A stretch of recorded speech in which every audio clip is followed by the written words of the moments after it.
Le World Tier 2 est-il une arnaque dans Diablo 4? Je parle évidemment du niveau de monde 2 qui, a priori, n'apporterait aucun réel avantage comparativement au niveau de monde 1, ce qui n'est clairement pas normal. Même si on va voir que, a priori, Blizzard a peut-être déjà opéré des changements. On va également parler des premiers affixes de donjons de cauchemar que Blizzard nous a présentés sur Twitter et plein d'autres informations. Yo la guilde, ici Camille. Si vous ne voulez pas manquer mes prochaines news et vidéos liées à Diablo 4, atomisez-moi ce bouton rouge. De plus, ceux qui veulent davantage me soutenir et débloquer du contenu exclusif lié à Diablo 4, eh bien vous pouvez rejoindre la chaîne, vous y trouverez des guides exclusifs comme mon build druide éboulement complet jusqu'au niveau 100 et bien d'autres astuces à venir. Sur ce, c'est parti!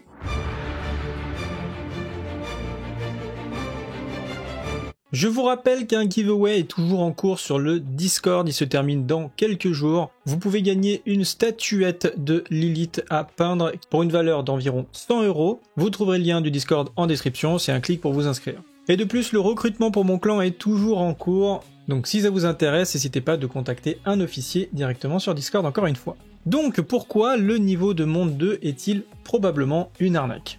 Eh bien c'est le youtubeur Down the Crown qui a analysé un petit peu qu'est-ce qui se passait quand on allait en monde 2 par rapport au monde 1.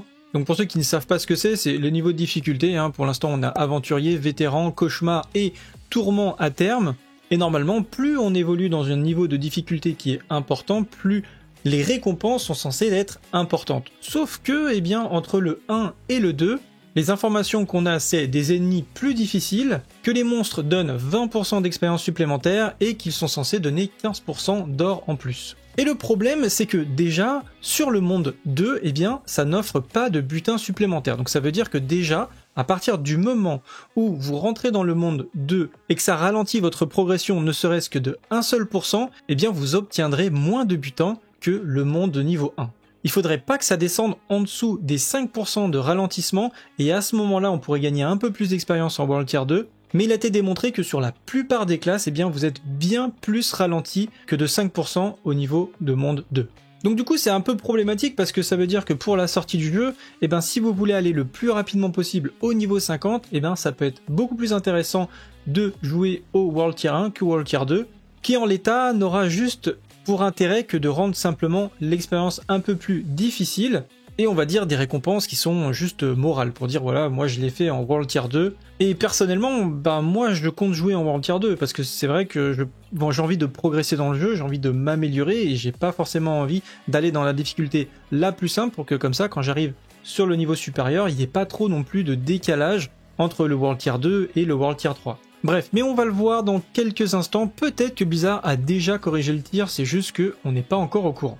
Dans la news suivante, Blizzard nous donne plus d'informations sur les donjons de cauchemar. Donc vous retrouverez évidemment la vidéo sur l'article sur mon site internet. Donc on a les Drifting Shade, qu'on peut traduire en français par les ombres errantes. Donc c'est des sortes d'esprits vengeurs comme ça qui vont poursuivre le joueur et lui faire des dégâts. Ensuite, on a la colère de Stormbane, donc c'est une sorte d'élémental comme ça qui va le poursuivre, enfin qui va suivre le joueur, et vous allez voir, ça fait une zone comme ça, et si on reste dedans, bah du coup, ça va nous faire des dégâts. Et enfin, on a le portail des cauchemars qu'on avait déjà vu dans une vidéo de présentation, et en fait, ça fait apparaître des mobs comme ça qui sont assez difficiles à tuer apparemment, ce qui peut être potentiellement intéressant si ces mobs, eh bien, donnent des drops supplémentaires. On a eu également cette vidéo que j'ai mis dans l'article qui est d'une personne qui a remarqué qu'il y avait un bug, et notamment dimanche, donc je me demande si en lien par rapport à ce que je vous disais tout à l'heure, où le World Tier 1 était beaucoup plus intéressant que le World Tier 2, je pense que peut-être Blizzard avait fait un hotfix, c'est-à-dire un buff entre guillemets à l'arrache, un petit peu comme il l'avait fait sur le nécromancien. Et en fait ce qu'il a fait cette personne, c'est qu'il a créé, donc on voit ici 2 druides de niveau 1, et il est allé tuer directement comme ça devant la ville, il y a tout de suite à gauche, il y a des loups. Voilà, il est allé tuer tout simplement le premier loup et ensuite il allait vérifier combien d'XP ça lui donnait. Et là on voit que le premier loup lui a donné 7 points d'expérience en World Tier 1. Et ensuite il fait exactement la même chose avec un loup en World Tier 2 et on voit que sur la barre d'expérience il a gagné du coup 20 d'expérience. Donc là on parle quand même d'une augmentation à plus 185,71, donc on est très loin des 20% qui étaient prévus initialement dans le World Tier 2, donc est-ce que c'était un hotfix de Blizzard qui s'est dit ok il faut vraiment qu'on donne plus de bonus au World Tier 2, ou est-ce que c'était un bug le fait d'être solo, parce que moi c'est vrai que j'ai joué en World Tier 2, mais on était en groupe, donc peut-être qu'on n'a pas pu avoir ce bug. Donc peut-être que c'est quelque chose qui était vraiment lié au fait que si vous êtes en solo dans World Tier 2, et bien du coup vous gagnez beaucoup plus d'expérience. Honnêtement, je sais pas trop, qu'est-ce que vous en pensez? Dites-le moi en commentaire. D'ailleurs, il y a des personnes sous le commentaire de la vidéo, j'ai regardé, ils disaient est-ce que c'est pas juste lié au premier mob de la première zone qui donnerait beaucoup plus d'XP histoire de débloquer les premiers points de talent, mais apparemment il a expliqué que lui il a level jusqu'au niveau 10 et que c'était toujours pareil, gagner toujours autant d'XP en solo. Autre question qui est passée sur Twitter adressée à Rod Ferguson, et la personne demandait: Rod, avec une honnêteté à 100% envers tous les joueurs et sans utiliser le discours d'entreprise, pourriez-vous s'il vous plaît affirmer clairement que Diablo 4 ne sera définitivement sans système de pay to win? Et qu'en est-il des druides? Est-ce que la bêta et le serveur slam ne vous ont pas donné l'impression que leurs dégâts étaient vraiment trop faibles? Et Rod Ferguson répond: Diablo 4 ne proposera pas de système de pay to win. J'ai joué en tant que druide et c'était génial, notamment la tempête de foudre, mais n'oublions pas que nous n'avions pas accès à leur bénédiction, donc capacité identitaire de classe, donc une partie importante de la progression du druide manquait dans la version bêta. Alors pour commencer, je vous ai posé la question il y a quelques jours vis-à-vis de en prévision de cette vidéo d'ailleurs, il y a un jour on a quasiment 1000 votes déjà, donc ça devrait plus trop bouger, et je vous demandais, pensez-vous que Diablo 4 va être pay to win ou pay to fast? Et vous êtes donc à 70% à penser que non, ça n'aura pas de pay to win ou pay to fast. D'ailleurs pour ceux qui voient pas trop la différence, il y en a qui disent c'est différent, c'est pas la même chose, etc. Pour moi c'est à peu près la même chose, c'est à partir du moment où vous payez et ça vous fait gagner du temps, de quelle manière ce soit, puisque pour obtenir un objet, vous achetez un objet par exemple dans une boutique, au lieu d'aller le farmer, eh ben vous gagnez le temps de farming. Vous payez pour gagner plus d'expérience, bah vous arrivez au niveau maximum beaucoup plus rapidement, et donc du coup vous pouvez farmer des objets de haut niveau beaucoup plus rapidement, vous gagnez du temps encore une fois.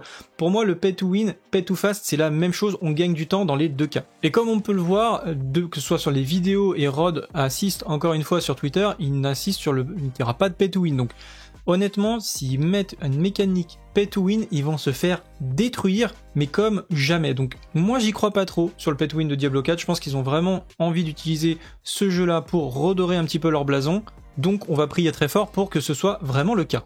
Et concernant le druide, eh ben, j'en ai parlé au début de ma vidéo, j'ai fait un excellent druide, je pense en tout cas, sur un build complètement broken du druide. Je pense pas du tout que le druide est à la ramasse. Même je pense que c'est une des classes les plus sous-estimées de Diablo 4, notamment au niveau de la survie vis-à-vis des autres classes.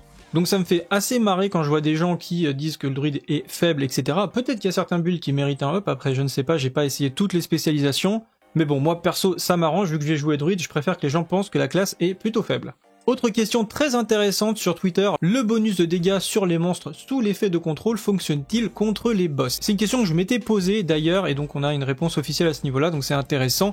Salut Rod, désolé si ça a déjà été répondu, j'essaie de théoriser des builds pour le pouvoir qui augmente les dégâts contre les ennemis qui sont sous le contrôle des foules. Comment cela fonctionne-t-il pour les boss et pour le boss de monde? Lorsqu'ils sont étourdis, est-ce que c'est un état constant ou de contrôle de four? Donc vous avez ce qu'on appelle la barre de stagger, c'est-à-dire quand vous allez faire des contrôles, des stuns, des ralentissements, etc. sur un boss, vous avez une barre supplémentaire, une petite barre blanche qui est sous sa barre de vie qui va monter. Quand elle arrive à 100%, cette barre, le boss il va être étourdi, il va tomber au sol en fait pendant quelques secondes et vous allez pouvoir le tabasser. Et en fait, ils ont bien confirmé dans un tweet que lorsque le boss de Diablo 4 est donc dans cet état d'étourdi, il est considéré comme affecté par tous les types de contrôle de foule.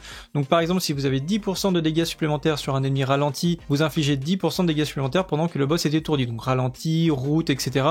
C'est comme s'il avait tous les contrôles de foule en même temps. Cela s'applique également sur les autres effets conditionnés par le fait que la cible est sous contrôle de foule. Donc voilà, s'il y en a qui se posaient la question, oui, vous allez bien pouvoir affecter le boss quand il est étourdi par vos effets de contrôle de foule. Et voilà qui conclut cette vidéo news, j'espère qu'elle vous aura plu, elle vous aura apporté quelque chose. Si c'est le cas, n'oubliez pas de liker et partager, je vous remercie de votre fidélité, on se retrouve dans la prochaine vidéo, salut à tous, c'est le Guild, ciao bye.